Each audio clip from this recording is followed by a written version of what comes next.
Olá, queridos, paz seja convosco. A nossa aula é Aconselhamento e Orientação Familiar, ou AOF, né? A nossa sigla aí, né?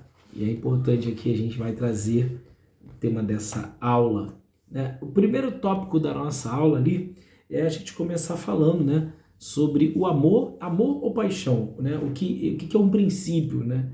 Então vamos começar falando sobre o amor, né? O amor é o princípio fundamental, né? E ele será a base de todo o nosso estudo aqui. E a gente quer chamar a sua atenção para isso.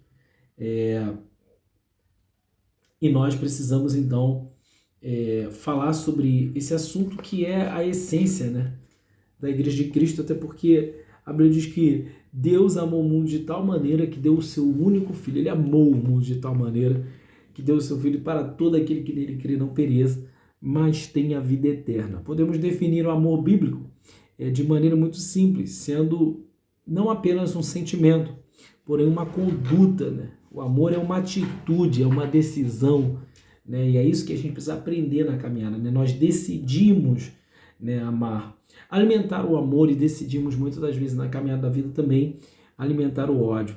E a paixão, né? A paixão, ao contrário do amor, é uma ação, uma atitude daquela que se propõe a amar a outra pessoa. A paixão é um sentimento avassalador, com características próprias e bem distinta do que o amor bíblico deixa para a gente bem claro.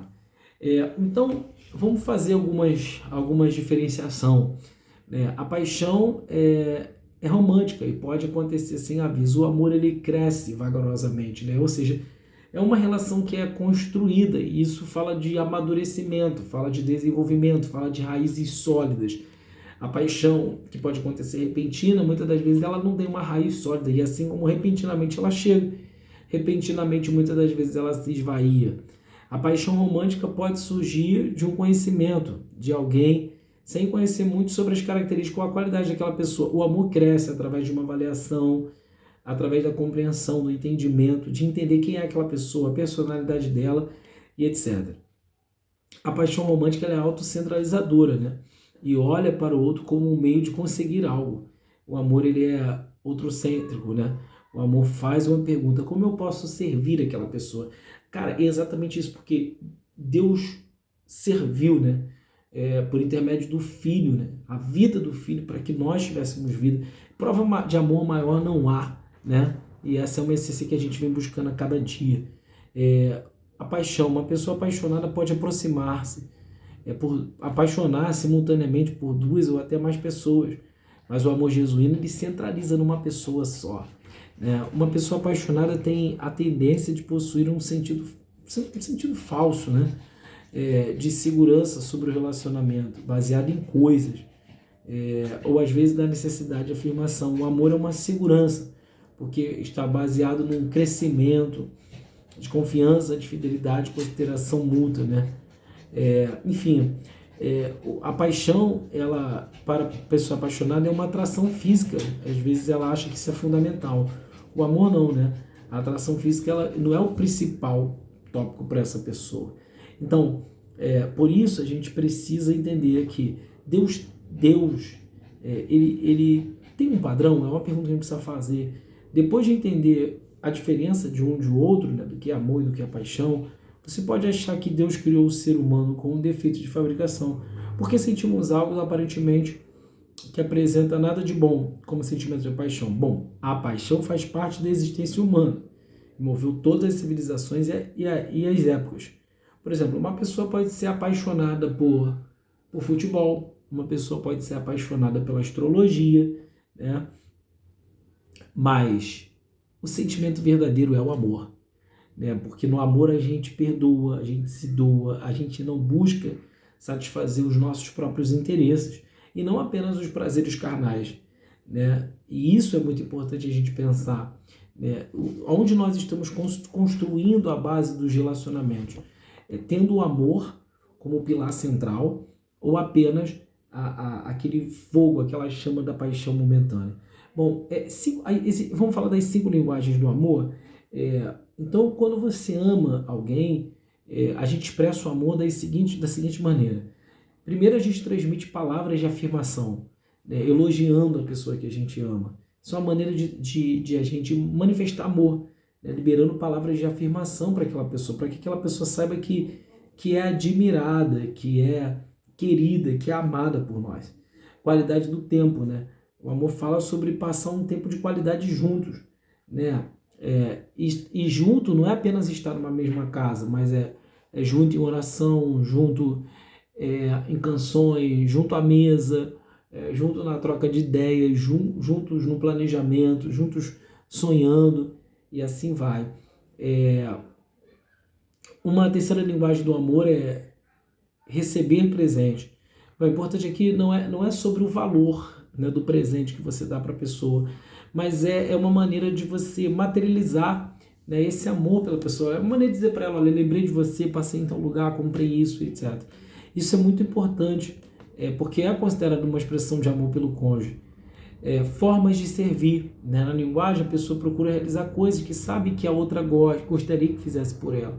Uma surpresa, levar ela para jantar, sair para comemorar o aniversário, né? Mesmo quando ela diz que não quer, né? Então você leva, porque sabe que ela gosta. Ela, não quero, mas você leva, porque sabe que ela gosta. E depois ela vai ficar feliz, mesmo quando ela disse que não queria, né? A maior expressão bíblica da linguagem de amor e servir foi quando Jesus lavou os pés dos discípulos, né? E disse: olha, é preciso que isso aconteça. E o toque físico, né? Que é uma das linguagens do amor, né? O casal já casado, ele tem essa questão do toque físico, né? Muito importante que o casal também tenha, pós-casamento, tem essa questão da intimidade, tá? A gente tem aqui, para falar do namoro cristão, é importante, né, que o namoro cristão ele seja baseado em princípios bíblicos, ele seja baseado no conhecimento, né, em oração, na palavra, né, e na caminhada junto. O namoro cristão ele precisa envolver ali a cortesia, né? Você vai no namoro cristão, você vai ter a questão do jovem casal em si, é claro, mas entender também que existe ali uma família envolvida, existem os pais, tanto do namorado quanto da namorada, uma igreja que precisa dar suporte para esse casal, os mais sábios que precisam orientar os mais novos, assumindo esse protagonismo, inclusive que é um conselho bíblico, que as mulheres mais velhas devem instruir as mais novas, os homens mais sábios devem instruir os rapazes mais novos. Isso é muito importante. Para ir para uma segunda etapa do relacionamento, sem que haja uma precipitação, que é o noivado, né? E esse noivado acompanhado. É muito interessante que os noivos façam o curso de noivo na igreja, para que possam tirar todas as dúvidas sobre a questão do casamento, com o seu líder local ou com o seu pastor da área de casais, de famílias. Então isso é muito importante, né? E entender, né, que a partir do momento que eles se casarem, a matemática de Deus é totalmente diferente da nossa. Não é tipo 1 mais 1 é 2. A matemática de Deus é 1 vezes 1, 1. Né? Então se tornaram uma só carne, né? Esse é o objetivo do casamento, né? É unir as qualidades de cada um e que ambos, né, se completem, unidos, se tornando uma só carne, né? E a bênção do casamento ela é essencial. Hoje, né, a gente já falou sobre isso, né? É importante receber o aconselhamento pré-nupcial, né? No caso aí, o curso do noivo. A gente já falou sobre isso hoje. Muitos casais, mesmo cristãos, têm optado muito mais pelo casamento civil do que pelo casamento religioso. Bom, eu não estou falando de festa de casamento, estou falando de gastos, estou falando de bênção matrimonial. Mesmo que a pessoa não faça uma grande festa ou não faça festa, mas é importante que ela peça a bênção dos seus líderes, né, consagrando esse casal diante do altar, recebendo a bênção matrimonial. Isso é muito importante, tá? E saber que quando a gente casa, a gente precisa saber até onde a gente quer chegar. Bom, segundo a Bíblia, até onde nós chegaremos? Até que a morte nos separe. É isso que a Bíblia ensina, né? E é isso que precisa ficar muito claro. Mas entendendo que na caminhada do relacionamento, assim como no processo natural, do planeta, nas suas formas transicionais e rotatórias, a vida é feita de estações, né? O verão, o inverno, o outono, a primavera. Então, vão ter dias onde a gente vai ter, como no verão, muita felicidade, muita satisfação, muita realização, um período de confiança, de crescimento, de tranquilidade. Vão ter essas manifestações no casamento. Mas vai chegar também o outono, que traz um pouco da insegurança, do medo, do desânimo, do ressentimento, da preocupação, da incerteza, né? Com ele também vem o inverno. No inverno a gente tem a dor, tem a frustração, tem a solidão, aquele dia mais escuro, o espírito da negatividade, será que vai dar certo? Muitas das vezes as palavras podem sair do controle, pode sair mais áspera por um tempo maior de convivência.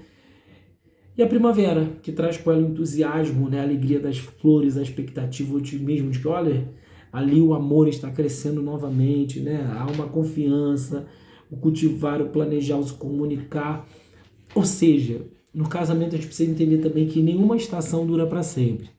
Elas chegam e elas são transitórias, mas a gente precisa ter maturidade para lidar com elas em Deus e saber que todas elas vão ter começo e terão final. O que a gente não pode é se perder nessa trajetória e saber aonde que a gente quer chegar no nosso casamento. Quando a gente fala da estrutura familiar, né, da base da família, a Bíblia ela é muito clara para a gente, né? Qual é a estrutura da família cristã, né? Segundo a Bíblia, desde aquilo que Deus imaginou lá no Gênesis. Bom, primeira base, o texto base de Gênesis vai dizer o seguinte: deixará, né, o seu pai, né, e a sua mãe e se tornarão uma só carne. E aí, a partir daí, deixar, por isso deixar o homem, seu pai e sua mãe, quer dizer, deixar geograficamente, né? Se possível, não morem juntos, né? E se possível, nem tão perto. Mas às vezes isso não é possível. Mas é uma questão que ali é muito interessante. Deixar emocionalmente, cortar o cordão umbilical, assumir a vida, sem ficar aquela coisa do tempo inteiro, né? Eu queria fazer isso, vou ligar para minha mãe. Eu queria fazer aquilo, eu vou acionar meu pai. Não, é assumir o protagonismo emocional. Tanto o homem quanto a mulher assumindo o seu papel de uma nova família que foi constituída. Deixar financeiramente, não depender. Já pensou, você é casadão, aí a tua esposa quer sair para jantar, você não, peraí que eu vou ligar pro meu pai para ver se faz um pix para mim. Pô, peraí, ela não casou com um menino, ela casou com um homem, né? Então assuma o teu protagonismo, né? Deixar para o noivo e a noiva estabelecer prioridades, né? O compromisso, e se une à sua mulher, é um relacionamento permanente, um contrato que em Deus não cessa, né? Como a gente já disse, até que a morte vos separe. É um relacionamento único, né? É uma monogamia, né? Ou seja, não há, biblicamente, não há espaço para o adultério, tá? Um relacionamento exclusivo, tá? A segurança de pertencer exclusivamente um ao outro, tá? Torna-se os dois uma só carne, né? Não significa que a gente vai perder a nossa identidade, cada um tem a sua característica. Pensamos diferente, viemos de culturas diferentes, fomos criados de maneira diferente. Não significa que um tenha que dominar o outro, né? Cada um continua tendo a sua particularidade, tá? Mas é importante que haja ali uma coesão, né, de pensamento para que essa casa possa caminhar ali de maneira unificada e em paz, seguindo os princípios bíblicos. E a intimidade. Ora, e um ao outro, o homem e sua mulher estavam nus e não se envergonhavam. Quer dizer, intimidade espiritual, né? O casal ter uma vida de devocional, de troca, de palavra, de oração, intelectual, um apoiar o outro no crescimento pessoal, na aprendizagem, emocional, nutrindo e manifestando amor e bondade um pelos outros, e, é claro, a questão física, né? Se comunicar em relação ao que um gosta, o outro gosta, um que não gosta, o outro deixa de gostar. Isso é muito importante, a comunicação, tá? Na hierarquia da estrutura do lar cristão, a gente tem Deus, Cristo, que é o cabeça da igreja, o marido, a mulher e os filhos. É importante a gente não inverter os papéis. E esse fato de o marido, de estar aqui Deus é soberano, Cristo, cabeça da igreja, o marido e a mulher. Não é uma questão de hierarquia no sentido de pisar, mas é questão de sentido de responsabilidade protetora, provedora, cuidadora. Então, a gente não pode perder isso, tá? E caminharão juntos, tá? Isso é muito importante. Bom, a gente já falou que a submissão da mulher aqui é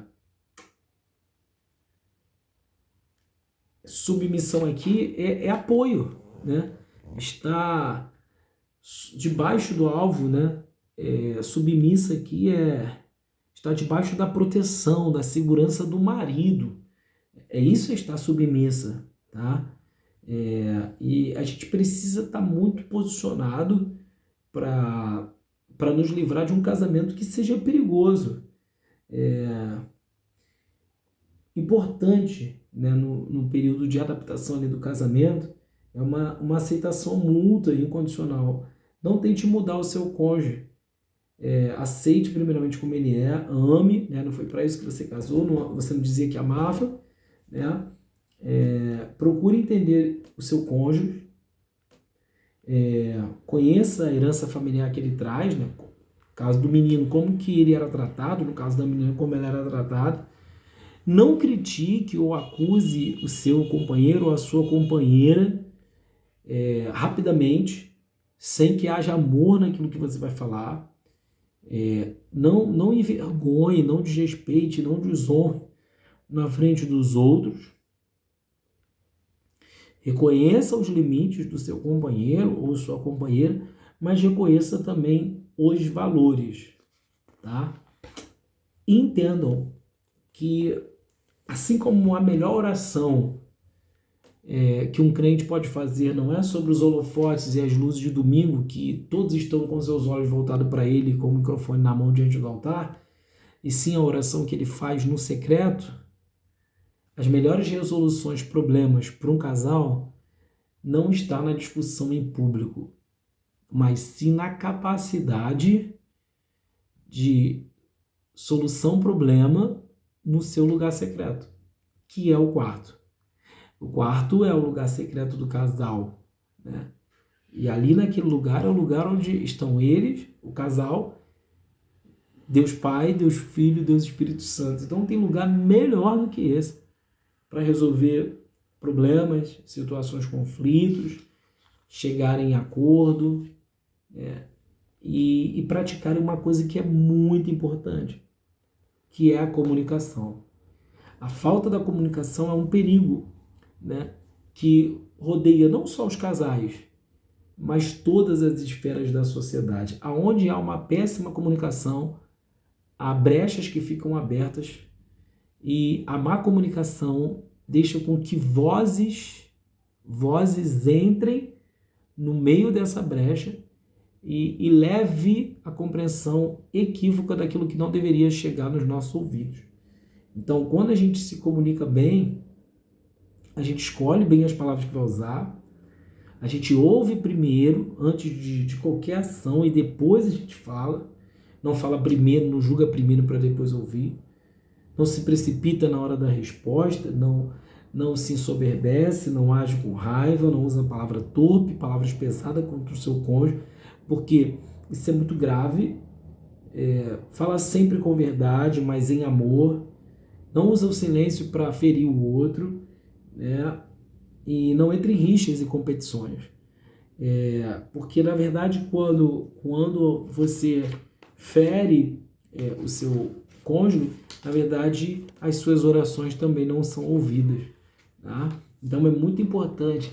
E nora, genro, se dê bem com o seu sogro e a sua sogra, né? Isso é muito importante, né? Você honrar honrar a história, você honrar os pais, né, do seu cônjuge, porque ali fala de herança, né, fala de legado, né, então a gente precisa aprender a honrar aqueles que vieram antes da gente. Isso é muito importante, porque a honra que a gente reverbera ao outro é aquilo que a semeadura da honra que a gente está plantando hoje, fatalmente ela voltará ao nosso encontro, tá bom?